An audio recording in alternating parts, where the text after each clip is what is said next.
Welcome to another episode of Home Coffee Brewing with April.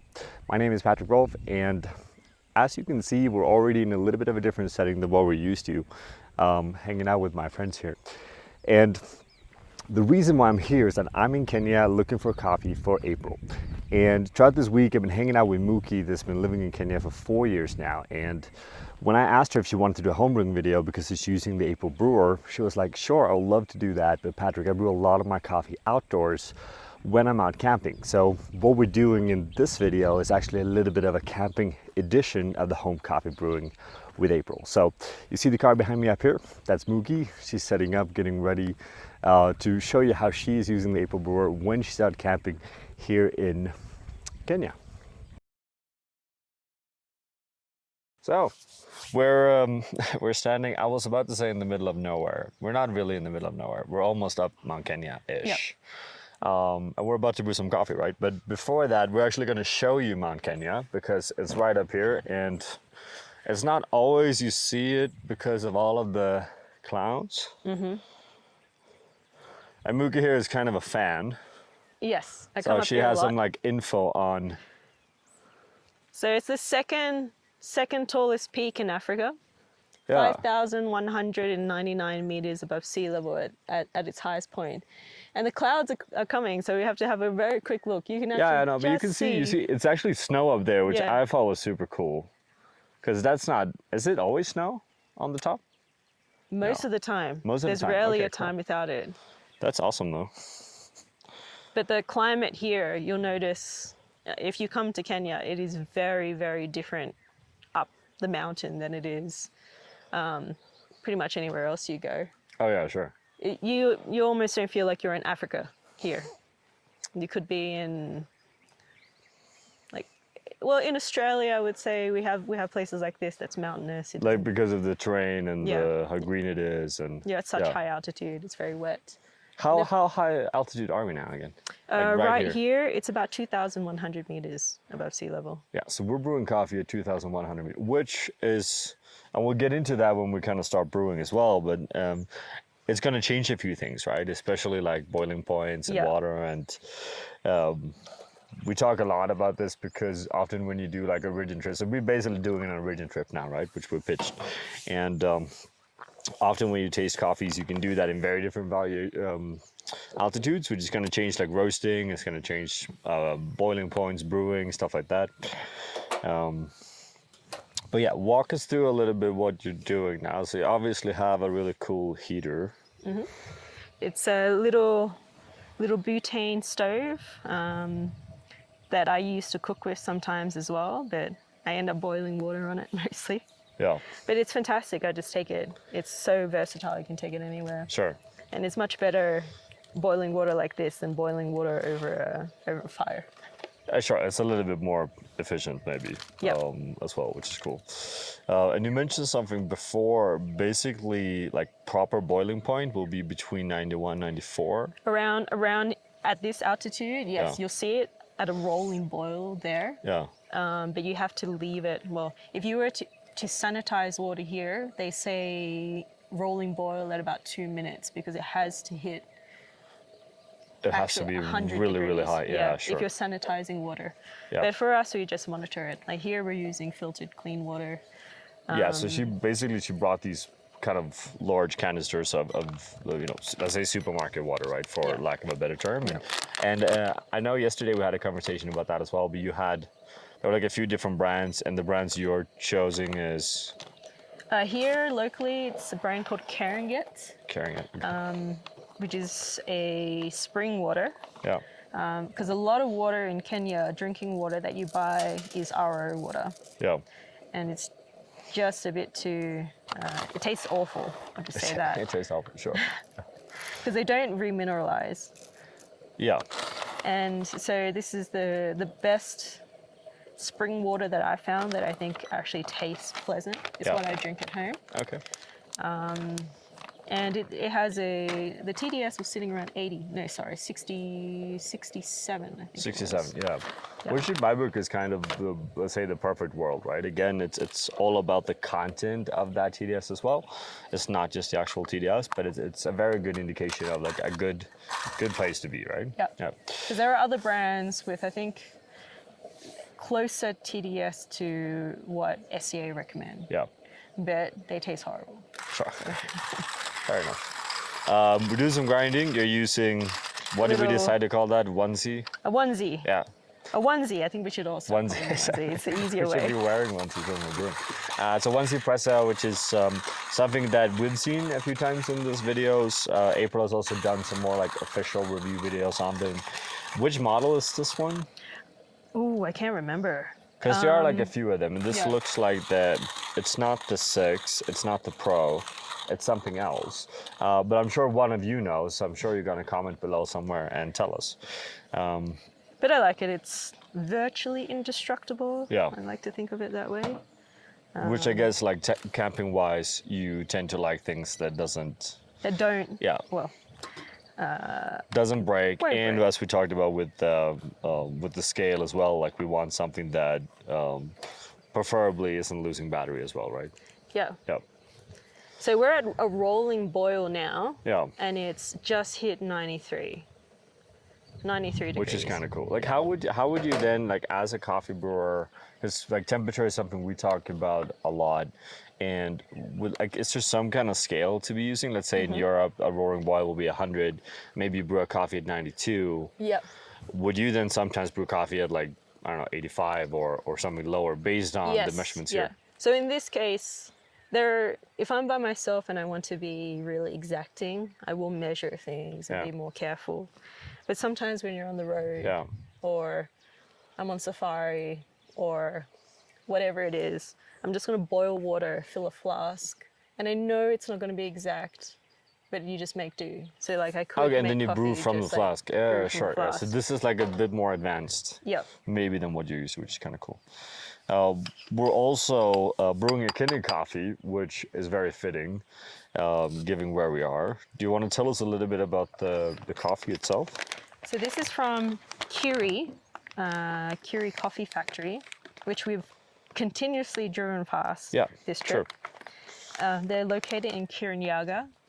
So we are technically in Kirinyaga County here, on this part of the mountain. Yeah. Which is where you find a lot of the really good stuff, I would say, right? I mean, Kirinyaga and Embu is still like the... Yeah. It's In, where you in find a lot of good central, coffee. I know a lot of people know Nyeri, Yeah. but Kirinyaga and Embu, they're all right next to each other. Yeah. But I think a lot of the best coffees in the last couple of years have been coming out of Kirinyaga. Yeah. Oh, definitely. I would for sure agree with that. So we're going to start to brew. You'll have a little timer on your phone. We're doing the first pour. So I go about 50 grams. About 50 grams. Bloom. How much coffee have we used? 15. So we're using 15 grams of coffee, and we're pouring a total amount of water of 250. 250. Nice and simple and straightforward. Yeah, and then the first pour is about 50 grams. And you let that blooming about sit 30 seconds. 30 seconds. But I'm also watching the flow rate. Yep. So it's a bit of a balance between visually how the coffee is brewing and time. The time is more just for me to be able to adjust if I see that it's not brewing the way that it should. So then I keep it very straightforward. We do the 50 gram bloom and then 2 pours of 100. Yeah, so basically up to 150 and then 250. And I think that it makes so much sense what you're saying about actually looking at the bloom, because you learn more about that than just looking at the timer, right? So one, saturate everything uniformly and efficiently, and then two, actually look at the coffee. It makes a difference, right? Yeah. And So then I can adjust. Yeah. I think I take a lot of this from, I love to cook. Sure. And I don't follow recipes. I'm a Yeah. really visual person. Yeah.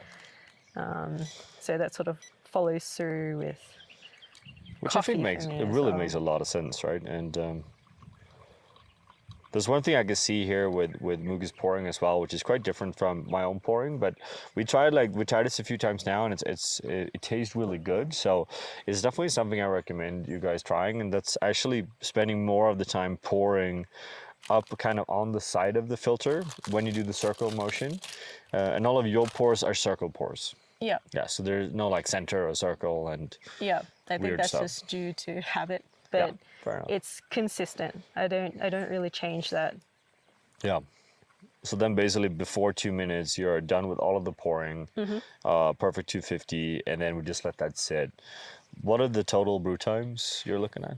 I'm aiming for between 2:30 and 3. And from the looks of this will be around 2:45. So Yeah. we're pretty bang on. And we've got a cow This just is going about to be quite interesting. to knock over the camera. Do you think he will? Maybe. Hey, buddy. No, come on. So yeah, if you're No. wondering if Oh. why the phone is shaking so much, it's because we do have a little friend with us. Oh no. Let's see if we can capture you because you're cute. So this little guy has been knocking on the camera. I mean, that's outdoor coffee brewing, right? Yep. I'll say that's part of the fun. But what I like about doing this is you can take good coffee anywhere. Oh, sure. Yeah. And you don't have to be as technical as we've been today, but it's It's also fun because yeah, it tastes better. yeah, it's fun. You know. And there's something about having a coffee like this with a view like this, being in an environment like I mean, this. yeah, is there a better place to have Kenyan coffee? Probably not, right? So like 3 minutes and we're done with the brew. A few things like observations. So April Brewer in plastic. I'm just assuming plastic is a good material to have when you're going out on safaris. It doesn't really break. Yeah. Yeah, that's Yeah. awesome. And then, so paper filter wise, like I'm not sure if you saw it, but you actually did not rinse the paper filter, right? No. Yeah. Partly due to laziness. Another part is I have very limited water when I travel like this, and you're trying to be as efficient as possible. So even with cleaning, rinsing cups, sometimes when I'm traveling, I only have 10 or 15 liters of wash water Yeah. and whatever drinking water I have. So I have to be I have to budget it, ration it out really well. Yeah. Which I think is a very fair point, and in that sense, also kind of plastic makes sense because the thermal qualities is a little bit better. So basically, you're not going to lose too much temperature when you're brewing as well. Before we kind of taste this, what are we to expect here in the cup? Like, what are the flavors we're looking for? This particular coffee has been one of my favorites for this past season. So now we're heading into the new season. It's getting a bit old, but the fact that it came from a sample retention that we had. It's been sitting in a plastic box and not even stored properly, and it's still tasting this good. Yeah. I think it's It speaks for the Yeah, potential, speaks, right? yeah, For sure. yeah, Right? yeah, So, absolutely. are we looking for berry notes, floral notes, what I chocolate found in notes? this, it's really syrupy, has a really classic syrupy sweet body, a bit of dark fruit, particularly towards the end, very syrupy orange, Yeah. Okay. Cool. and I think there's a bit of stewed rhubarb in there. Yeah. I mean, rhubarbs and Kenyan coffee. I think rhubarb is one of the, let's say, taste or flavor aspects of Kenyan coffee that got me really hooked on it. Because also being Swedish, we grew up with rhubarb. It's like, especially as a kid, you take this, like, usually raw rhubarb and you kind of dip it in a bunch of sugar. And then you just like eat it. And Yeah. when your coffee tastes like that, that's amazing. Yeah. That's my kind of benchmark for a good Kenyan coffee. Cool. Let's see what we have, right? So definitely these kind of deep, like ripe red fruit, which I mean in like a clean, vibrant way. It's not in this kind of fermenty way, right? Which makes Yeah. sense given it's a wash process It coffee. is a super clean coffee. Yeah. A bit tart, definitely juicy. I've got a touch Sure. of that phosphoric acidity in there. Yeah. The roast is something I roasted this with something else, so it's definitely a bit further than what I would typically like. Yeah. But it has, I feel, enhanced the sweetness of the coffee, it does come across as the finish is quite sweet and long. I would say it's super sweet, which I really appreciate. And for me, it has some of this kind of floral complexity that I've been missing in a lot of Kenyan coffees. Meaning, like it said, the raw material is really nice. And I think brew-wise, you're actually really, I said that before as well, like I'm quite surprised over how, because we've been like brewing coffee then in this setup throughout the trip kind of, and it's been so interesting to see how tasty coffee you can actually do. Anywhere. Basically, right?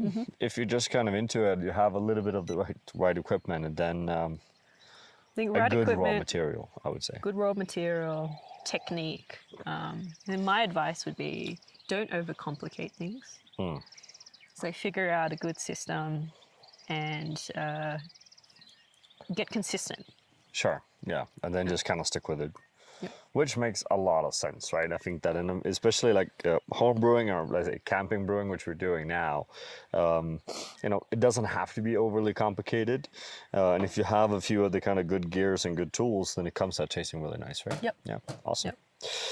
So thank you, Muki. Super Welcome. nice. I really appreciate you taking the time, and thank you to the cows as well for for making this more interesting.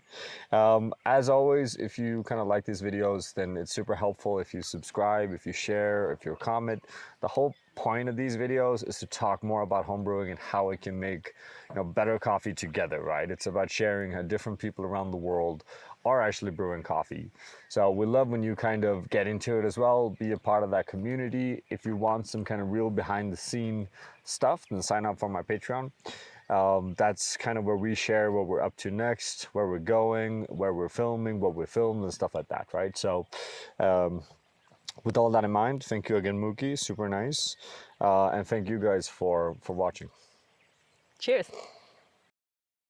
We want to give a special thank you to all of our Patreon supporters. It's because of you that we are able to continue to make these videos. And we want you all to feel free to always come with suggestions and ideas on the content that you want to see, because we are doing this for you and because of you.